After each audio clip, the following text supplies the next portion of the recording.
Okay, I have a question for you. If you could send one message to your 18-year-old self, what would you say? Wow, starting with the big one. My 18-year-old self, gosh, I think I would tell him to stop worrying so much about what other people think. Seriously, I spent so much time trying to be the person I thought others wanted me to be. Oh, I feel that. That's a good one. It's funny, my advice would be the opposite in a way. I'd tell myself to take more risks. I was so afraid of making mistakes, so afraid of failing, that I didn't try a lot of things. I have some regret about that. So I was too worried about people, and you were too worried about, well, outcomes. Interesting. And hey, for our listeners, regret is that feeling of sadness about something you did or didn't do in the past. It sounds like we both have a little of it. Exactly. And that's what we want to talk about today on Language Flow. We're going to talk about life lessons, mistakes, building confidence, friendships, and success. And we invite you, our listeners, to think along with us.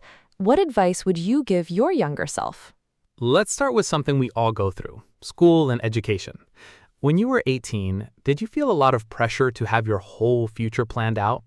The word future means, the time that is coming after the present. Oh, absolutely. Everyone asked, what are you going to major in? What job will you get? I felt like I had to make this huge, permanent decision right then. Right. A decision is a choice you make, and it felt like the most important choice of my life. It did, but now I would tell my 18-year-old self, it's okay to not know. It's okay to change your mind. The things you study in school are important, but the experience you get is even more valuable. Experience. That's the knowledge or skill you get from doing something. And you're so right. I studied business because I thought it was a safe choice, a good career path. But my real passion was photography. I never even tried to take a class. You never told me that. See? That's exactly what I mean. I wish I had taken a creative writing class or joined the theater club, but I was too worried about my grades. I missed the opportunity. An opportunity is a chance to do something. And at that age, you have so many of them. You think you have all the time in the world, but life happens fast. What about our listeners? Did you study what you were passionate about, or did you choose a safe subject? That's a great question. And this connects to career choices too. The idea that your first job will be your forever job is just not true. Not at all. My first job was at a coffee shop, and let me tell you, I learned more about people and hard work there than in any of my first real jobs. Every job is a lesson. Yes, a lesson is something you learn, and you can learn something anywhere. The advice I'd give my younger self about careers is say yes more. Say yes to the small project, the weird job offer, the chance to learn a new skill. You never know where it will lead. That's my advice too. I was so focused on climbing a ladder that I didn't look around at all the other interesting paths. Let's switch gears a bit. Friendships and relationships. What would you tell your 18-year-old self? Oh, this is a big one. I would say the number of friends you have is not important. The quality of your friends is what matters. 100%. I had a huge group of friends, but I only really connected with 2 or 3 of them. I spent so much energy trying to please everyone. Me too. I'd tell myself that true friends are the ones who are there when things are hard, not just when things are fun. And also, it's okay for friendships to end. People change. You experience growth, and sometimes you grow in different directions. That's a hard lesson. Growth is the process of developing or changing. And you're right, sometimes that change means you move on from people. It's sad, but it's a natural part of life. And this all connects to confidence, doesn't it? Totally. Let's define that. Confidence is the feeling that you can do things well and that people respect you. When I was 18, my confidence was very low. It depended on what other people thought of me. Yes. I wish I knew then that confidence comes from the inside. It comes from keeping promises to yourself, from trying something new, even if you're bad at it at first. It's not about being perfect, it's about being brave. So true.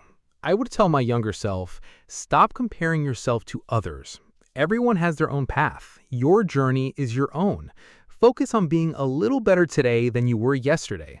That's how you build real, lasting confidence. I love that. It's funny, we're talking about all these things: money, health, taking risks. I feel like at 18, my ideas about these things were so simple. Tell me about it. For money, my only thought was I need more of it. I had no idea about saving or investing. I'd tell my younger self to save just a little bit of money from every paycheck, even a tiny amount. It makes a huge difference over time. Ah, the best money advice. And also that buying things doesn't create happiness. That was a big lesson for me. What about you, listeners? Have you ever bought something thinking it would make you happy, but the feeling didn't last? Every time. And for health and fitness, my advice would be find a way to move your body that you enjoy. I used to force myself to go to the gym and I hated it. Now I go hiking, play sports. It's fun. It shouldn't feel like a punishment. And also, sleep, emphatically. I would tell my younger self to please get more sleep.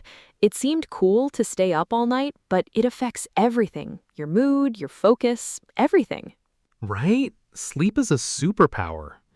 This makes me think, what are some things that seemed incredibly important at 18, but now you realize they just weren't? Okay, this is a silly one, but having the newest phone or the most fashionable clothes.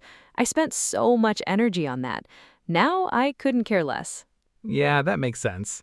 For me, it was being popular, being invited to every party. I thought it meant I was successful or liked, but it was exhausting and it wasn't real connection. That's a deep one. It's amazing how our priorities change. Okay, let's move into a fun section, some hypothetical questions. Are you ready? I'm ready. Hit me. First question: do you think your 18-year-old self would actually listen to your advice? Honestly, probably not. I was so stubborn. I think he'd say, okay, old man, thanks, and then go do exactly what he was gonna do anyway. I had to learn things the hard way. I think mine would be skeptical, but maybe a little curious. I think if I told her about the life I have now, she might listen to some of it, just a little. Okay, next question for you. What do you think would surprise your 18-year-old self the most about your life today? Thoughtful tone. That I live in a different city. I was so sure I would never leave my hometown. And also that I really enjoy cooking. 18-year-old me lived on pizza and cereal. What about you? That my job involves talking to people. I was so shy. I was terrified of public speaking. The idea that I would host a podcast would be absolutely shocking to him. It's proof that you can change. That's amazing. Here's a tricky one. Do you think changing one bad decision from your past would change everything? That's the butterfly effect question. I think, yes, it would. Even a small change could lead you down a completely different path. You might not meet the same people, learn the same lessons. I'm not sure I'd want to risk it, even to fix a mistake. I agree. It's a scary thought. Which leads to my last question. What is one mistake you made that you are actually glad you made? So, taking that safe business job I mentioned earlier, it was a mistake because it wasn't my passion. But I'm glad I did it because it taught me what I don't want in a career. It pushed me to finally pursue something more creative. It was a necessary mistake. I love that answer. Mine was a relationship that ended badly. It was heartbreaking at the time, a huge mistake. But it taught me so much about my own strength and what I truly need in a partner. I wouldn't be who I am without that experience. This brings us to a little debate. I believe that mistakes are absolutely necessary for growth. You can't learn and become a better person without making them. It's how we get experience. Okay, I see your point, but I think many mistakes can be avoided by listening to good advice from people who have more experience. Why does everyone have to make the same mistakes over and over again? Because some lessons you can only learn by feeling them. I can tell you not to touch a warm stove and you might listen, but if I tell you that a certain career path will make you unhappy, you won't really believe me until you try it yourself. Some things you just have to live. I don't know. I think that's a bit inefficient. Like if my parents told me saving money is important and I had listened at 18 instead of at 28, I would be in a much better position now. Some advice is just good advice, It can save you time and pain. Sure, for practical things like money, but for things of the heart, like friendships, love, passion, you can't learn those from a book or from someone else's advice. You have to make your own mistakes. It's part of the human experience. Okay, maybe we can agree on a middle ground. Listen to advice on the practical things, but give yourself permission to make mistakes on the personal things. Deal. And we'd love to know what our listeners think. Are you team mistakes are necessary or team good advice is better? Let us know. So, after this whole conversation, we come to the final reflection. So, if you actually had a time machine, a real chance to go back, would you really change your past? It's so tempting. It's so tempting to want to fix the embarrassing moments, the failures, the heartbreaks. But everything that happened, good and bad, led me to right here, right now, talking to you, talking to our listeners. And I like my life now. So, no, I wouldn't change a thing. That's my answer too. It's a paradox. We learn so much from our past, but the only person who can use those lessons is the person we are today. My 18-year-old self needed to make those mistakes to become me. Changing her past would erase me. That's a beautiful way to put it. And that's really our final message for everyone listening. It's fun to think about giving advice to your younger self, but you can't. The real power is giving that advice to your current self. Exactly. You can't go back, but you can go forward. It's never too late to learn a new skill, to start saving, to build your confidence, or to find a hobby you love. The lessons of the past are for the present. So be kind to your past self. They did the best they could with what they knew. And be excited for your future self, the person you're becoming. Thank you so much for joining us for this conversation on language flow. We hope it gave you some food for thought and some good listening practice. Until next time, keep learning, keep growing, and keep flowing. Bye, everyone.